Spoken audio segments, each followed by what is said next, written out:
All right, what's up, ladies and gentlemen? Welcome back to DiveVibe. I'm Zach, and here with me today is Keller Laros. Aloha. He's here to talk to us about a cool experience he had with a dolphin. It's not what you think.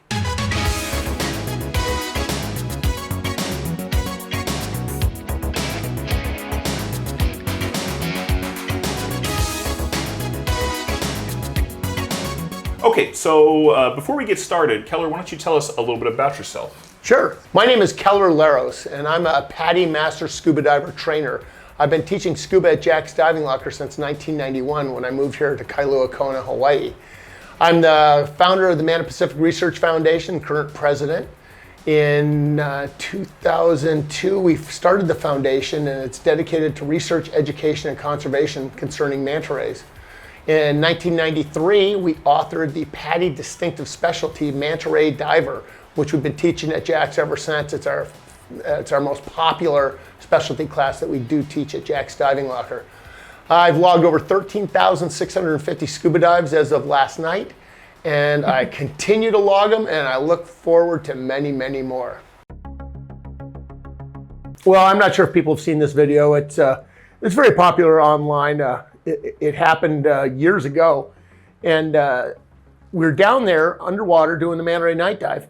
And while we're sitting there watching the manta rays, 50 divers and 100 snorkelers, all of a sudden a dolphin comes up and it squeaks super loud, and it like hit me with the sonar, the sound, and I turned around and I look, and there's this 8-foot bottlenose dolphin right in my face.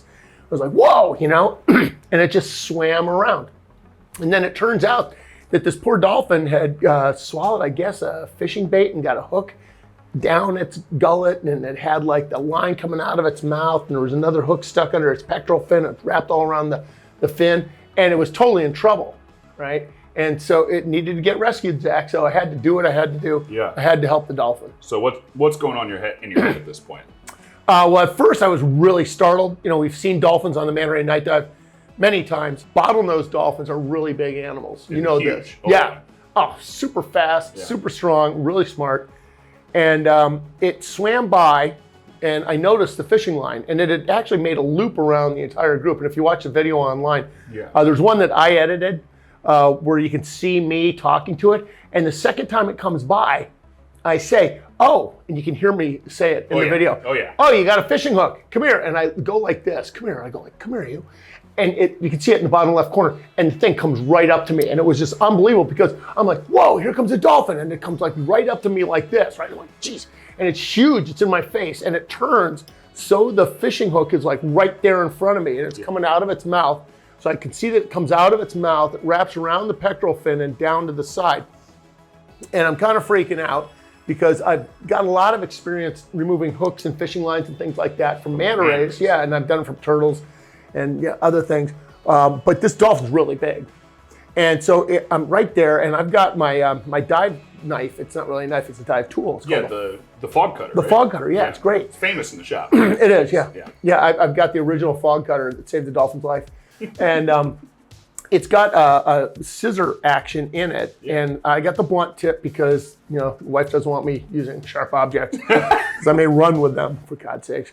But so I take it out, and first I looked around because there's like a bunch of people, other professionals, recognize what was going on, right? And I look at them, I go, does anyone have scissors? Yeah. And they're all like, sorry, man, can't help. How many times do you see that? Yeah. So I pull mine out, and it's kind of stuck in there because geez, Zach, I don't use my dive knife very often. I made the comment on that video. I was like, it's a miracle that thing worked. It's been sitting in there for probably a year unused. Oh, absolutely. And I rinse my gear in fresh water every day, but it just sits there. It doesn't matter when it's in there forever. So I got it out, right? And it's got spring action. Yeah. And the spring, because it's been sitting there for a year, it didn't pop open like it's supposed to. So you had to.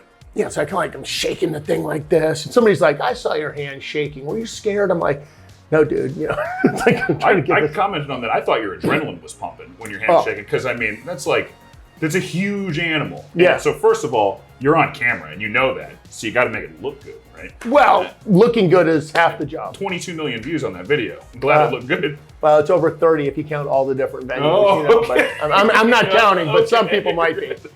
I'm not saying I'm an internet sensation, Zach, but But also, that thing could have easily decided to injure you. It could have killed me gravely. in a heartbeat. In like a second. Yeah. Just a tail whack, you're dead. Well, and so I'm trying whatever. to get the thing open, right? And so I get it open, and then I'm going to cut it, and the blade itself, I'm not really completely sure about the blade because it's been sitting in there for a year. And I got to tell you, years ago, we were down there one time, and a manta ray is swimming around, and it's got this fishing hook stuck in it, and it's got this big wire leader hanging off of it, and then like the monofilament line behind it. Yeah. And as it swims by, we had, what was it? We'd seen it on the afternoon dive and realized we needed, the hook's got a barb. It's not going to come out, but we want to get rid of the leader in the line. Yeah.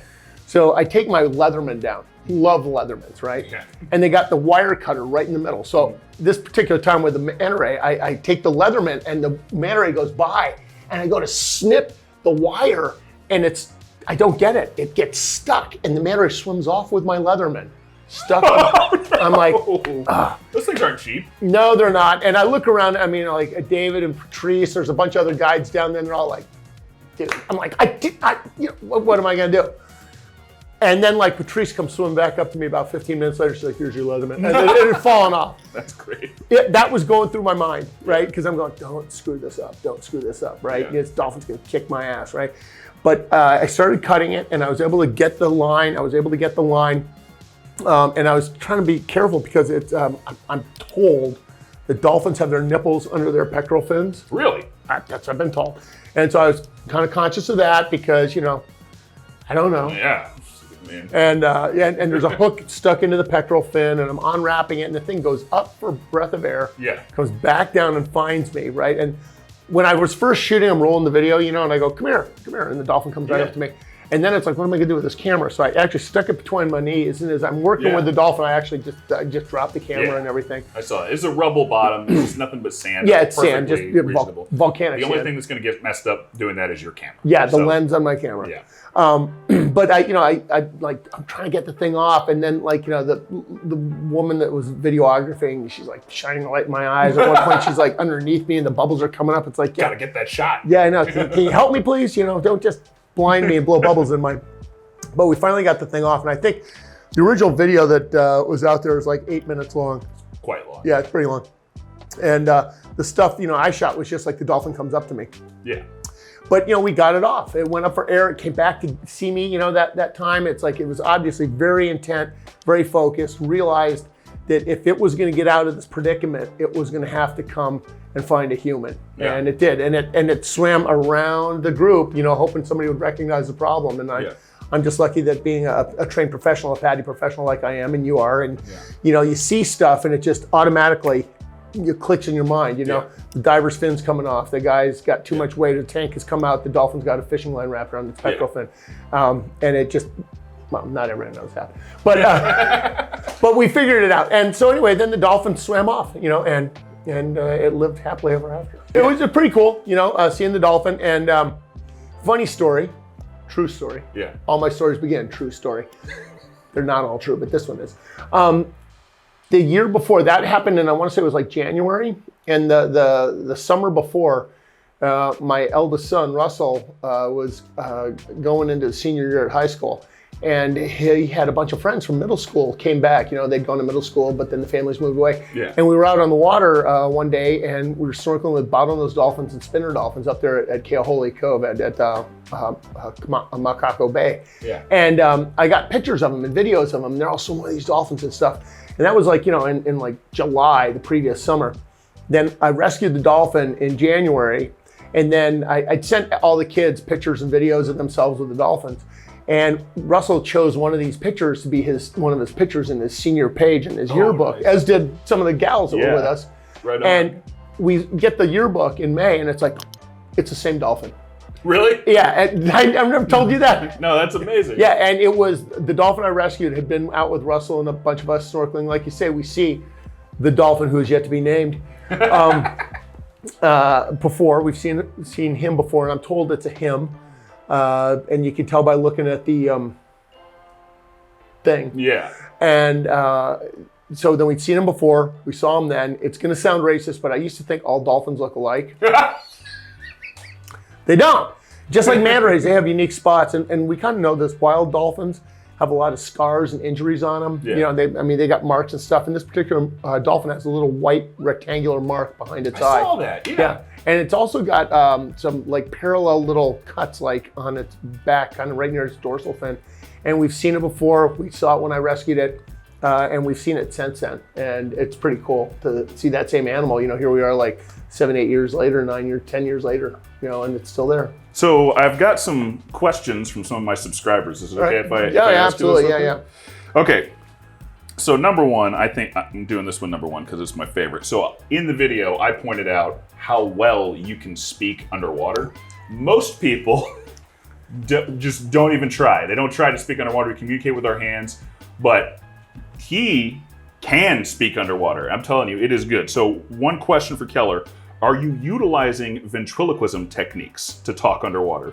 I.e. meaning ventriloquists are unable to pronounce the letters F, V, B, P, M and have to replace them with different combinations of the, d, t, and in sounds spoken quickly to allow them to speak without moving their lips.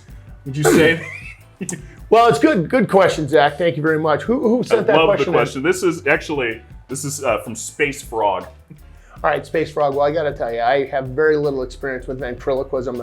Mostly just with my rubber shark hand puppet, which I should have brought. We should have brought. That's another podcast. But I do talk underwater all the time, and I tell people, oh, you can see this, and I can move my lips a little bit, but because there's a mouthpiece in there. But I do talk all the time. I mean, I'm yammering away. I always hear it. It's like you're on a rebreather, because if you dive a rebreather, you know that you can talk a little bit because there's more space for the air to echo, but he doesn't need one. All right, next questions. You say that you motioned for the dolphin to come over. Was this a visual or auditory cue, or a combination of both? And please demonstrate the motion you made. Well, I got to get closer to the camera. I mean, if you look at the video that I edited, the other cameraman, she let me have that video and I put it together, but I combined it with mine. And in mine, I see the dolphin swim by and I'm holding the camera in one hand. And the dolphin swims by and I go, oh, you got a fishing line. You got a fishing hook, I forget. Yeah, fishing hook. Come here. And I stick my hand out and you can see me go like this. It's just in the bottom left corner. Come here, because right-handed. Yeah. And the dolphin swam right up to me. Right? And it's like, whoa. It's amazing. So it was a combination, so cool. I mean, the audio and the visual, and the dolphin obviously understood it.